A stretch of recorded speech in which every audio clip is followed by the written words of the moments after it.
a ver este pequeño video de cuestiones que tengo que tener en cuenta a la hora de presentar la información en un informe. Los datos se van a presentar en una tabla. ¿Qué tengo que tener en cuenta a la hora de armar una tabla? Primero que la cantidad de tablas que yo haga tienen que estar enumeradas. Tabla 1, tabla 2, tabla 3.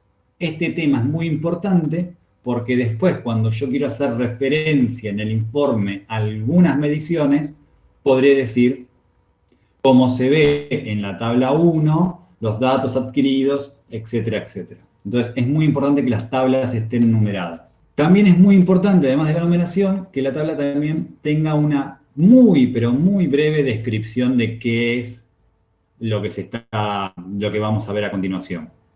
Esto sucede porque hay veces que uno escribe un poco de texto y la tabla hay veces que queda en una columna distinta o un poco más atrás de la información, o hay veces por ahí que está antes de la información. Entonces esa breve información me permite a mí ubicarme un poco de lo que estoy viendo. Importantísimo que estén rotuladas, que sepa qué es cada cosa. La P, vean que al decirme que la medición es presión-volumen, yo sé que la P va a ser de presión y la B corta, obviamente, de volumen. Aparecen las unidades y la incerteza. La presión, yo puedo ver que tiene una incerteza de 0,05 atmósferas y que el volumen tiene una incerteza de 1 mililitro. Las unidades solamente van arriba. Vean que en las mediciones no aparecen las unidades. Porque si yo a cada medición de presión le pongo ATM, 1 ATM, 1,05 ATM, 1,1 ATM, 1,15 ATM, es una información que me molesta a la hora de ver la tabla. La tabla tiene que ser lo más clara posible. Al poner la unidad arriba, hago que la tabla después se vea mucho de una manera más, se lea de una manera más simple.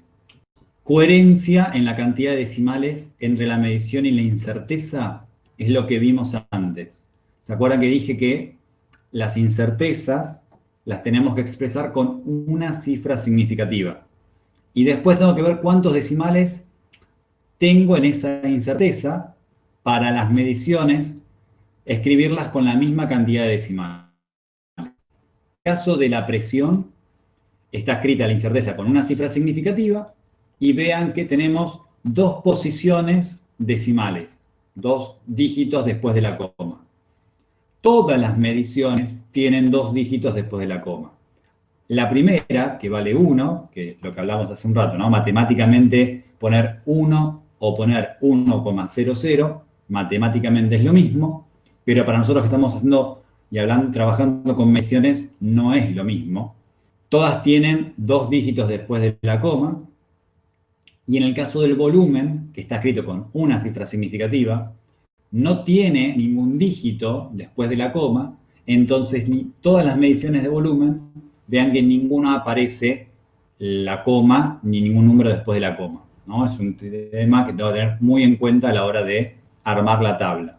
En el gráfico, los gráficos tienen que estar enumerados, al igual que la tabla. Gráfico 1, gráfico 2, gráfico 3. Una muy breve descripción de ese gráfico. De vuelta, el tema que el gráfico esté numerado me sirve para que en el informe, cuando yo hago mención al gráfico, pueda hacer una referencia rápida. Y como antes, ¿no? Siempre una breve descripción en el gráfico me ayuda, me facilita una prelectura antes de lo que estoy leyendo, ¿no? El título ya me está dando una información. ¿Qué más tenemos? Los ejes rotulados.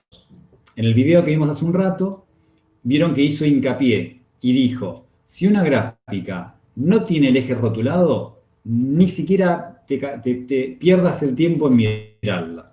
Además de estar rotulado, tiene que tener unidades. Si no tiene unidades, tampoco me sirve, porque no va a ser lo mismo hablar de volumen, por ejemplo, en litros o en mililitros, porque ya la lectura va a ser completamente distinta. Vean que ahí aparece, por ejemplo, el número 2000.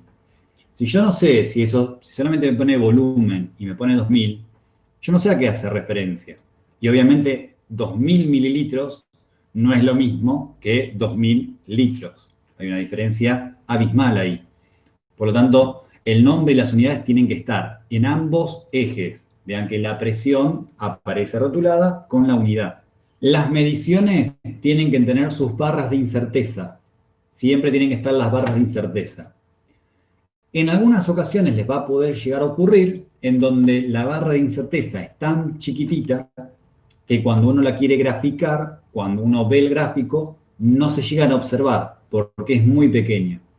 En esos casos, abajo se tiene que hacer una aclaración, decir, por ejemplo, en el gráfico 1 no se ven las incertezas en el volumen debido a que son muy pequeñas.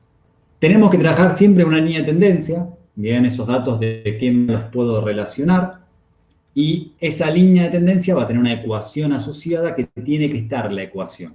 Esto es información que sí o sí tiene que estar en un gráfico.